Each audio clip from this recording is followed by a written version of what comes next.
ସେଇ ଘର ମାଲିକ ଆସିଥିଲା, କହିଲା ଘର ଭଡ଼ା ନଦେଲେ ଘରୁ କାଢିଦେବ କହି ଚାଲିଗଲା। ରାସନ ସରିଗଲାଣି, ବିଜୁଳି ବିଲ୍, ପୁଣି ସାହୁକାରର କରଜ, ଏତେ ଗୁଡେ ଟଙ୍କା ଆଣିବି କୋଉଠୁ?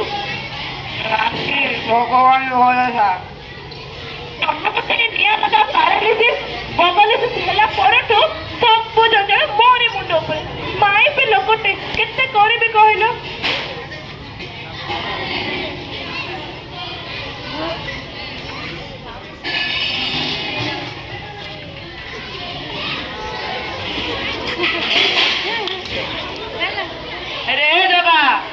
ଶାନ୍ତି କୁଆଡେ ଗଲ କି ସବୁ? ନମସ୍କାର।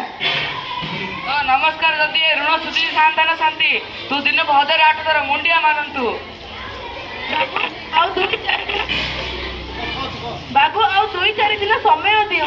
ମୁଁ ଯାହା ଘରକୁ କାମରେ ଯାଏ ସେମାନେ ମତେ 5 ଦିନରେ ମୋ ଦରମା ଦିଅନ୍ତି। ତୋର 5 ଯଦି 6 ବି ହୁଏ ନା ଶାନ୍ତି, ତୁ ମୋର ଅସଲ ଚେହେରା ଦେଖିବୁ।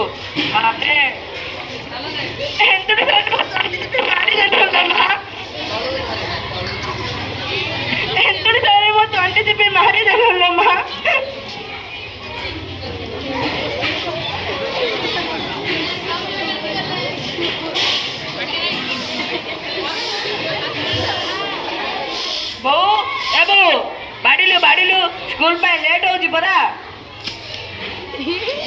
କଣ କହିଲୁ?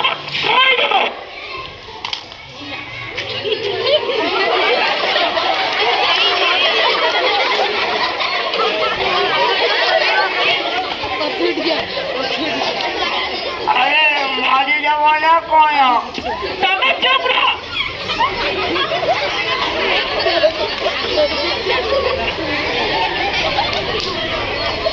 सपरे आम परी गरीब गुरुबांक जन्म पाठ पाई नुहे रे, पेट खड़ेटी को पोषिबा पाई। घर अवस्था देखुच तो कौन कर पारिबी बो? मु गंगू होटल रे काम बुझिछि रे, मासिक 4000 टका दरमा करे।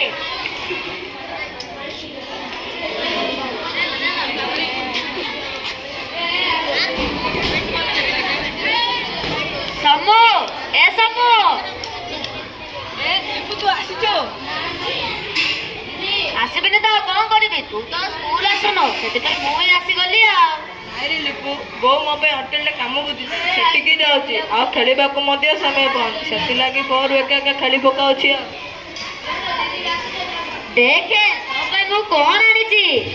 ए चॉकलेट जानिछु एटा अमेरिका रो चॉकलेट सरोज भाई दै छथि। सरोज ए हम नरहरि पुआना। नमस्कार मास। सरोज भाई पाठ पढ़ी अमेरिका रे चाकरी करिसंती। ओहो एबे बुझिली, सेति में से झरनानी रो एत्ते बहबो।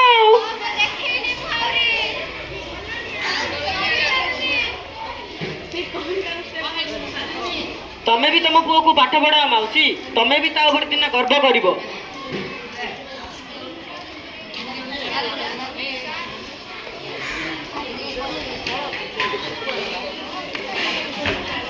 सर आपण सर नमस्कार।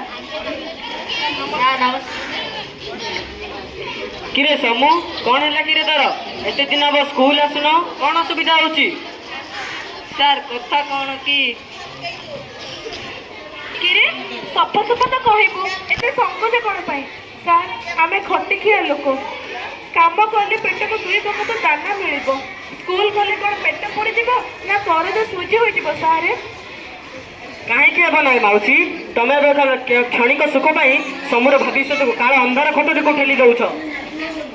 मल्ला जदि मो अंधार को ठेली दउची, पाठ कौन आलोक जाई देब? निश्चय माउसी, आपण सरोजर कथा विचार को नियंतु। ता माँ ताको केते दुख कष्ट रे पाठ पढ़ाई थिला, पिलाटी मनीष हो गला, अमेरिका रे सॉफ्टवेयर इंजीनियर, घर गाड़ी सुना रूपा कौन न अर्जिला कहिल? आपण ठीक कहते सारे, एबे बंचिले तो जाए आगो को पाठ पढ़िबो, पढ़ारे केते खर्च किए करथि सिए जानुछि। माउसी तमे गोटे कथा भाबिल, ଯଦି ତମେ ବି ଦି ଅକ୍ଷର ପାଠ ପଢ଼ିଥାନ୍ତ ଏଇ ଅସମୟରେ ତମେ କ'ଣ ଘରର ମୁରବି ହୋଇ ଘର ଚଳାଇ ପାରିନଥାନ୍ତ। ତେଣୁ ମାଉସୀ, ଶିକ୍ଷା ହିଁ ଜୀବନର ମୂଳ ମନ୍ତ୍ର। ଛାଡ଼ ହ, ସେ ଶିକ୍ଷାରେ ଆମକୁ କ'ଣ ମିଳିବ? ସେ ଶିକ୍ଷା ହେଉଛି ଏହିପରି ବଡ଼ ବଡ଼ୁଆଙ୍କ ପାଇଁ। ମାଉସୀ, 6 ରୁ 14 ବର୍ଷ ଶିକ୍ଷାର୍ଥୀ ପାଇଁ ସରକାର ବାଧ୍ୟତାମୂଳକ ମାଗଣା ଶିକ୍ଷା ପ୍ରଚଳନ କରିଛନ୍ତି। ଶିକ୍ଷା ହେଉଛି ସେମାନଙ୍କ ସାମାଜିକ ଅଧିକାର। ଏଥିରୁ ଯଦି ସେମାନଙ୍କୁ ବଞ୍ଚିତ କରି ଯଦି କାମରେ ଲଗାଅ ତାହେଲେ ତାହା ଦଣ୍ଡନୀୟ ଅପରାଧ। ଏବେ ମୁଁ କ'ଣ କରିବି ଲୋ ମା? ମାଉସୀ, ତମକୁ ସ୍କୁଲ ଛାଡ଼। ସେଠାରେ ତାକୁ ମାଗଣା ବହି, ଖାତା, ମଧ୍ୟାହ୍ନ ଭୋଜନ ଏବଂ ଖାଲି ପାଦ ପାଇଁ ସୁଶସ୍ତ୍ର ମଧ୍ୟ ବ୍ୟବସ୍ଥା କରାଯାଇଛି। ତମୁ ଏବେଠୁ ସ୍କୁଲ ପଢ଼ିବ। କଥାରେ ଅଛି ନା, ତୁଠ ଜଗିଥିଲେ ମୁଠା ପିନ୍ଧିବ। ତମୁ ଏବେଠୁ ସ୍କୁଲକୁ ଯିବ, ପାଠ ପଢ଼ିବ, ଆଗକୁ ବଢ଼ିବ। ଆପଣ ମୋ ଆଖି ଖୋଲିଦେଲେ ସାର୍। ଏଥର ମୁଁ ସବୁ ସ୍କୁଲ ଯିବ, ପାଠ ପଢ଼ିବ ଓ ହାକିମ ହେବ।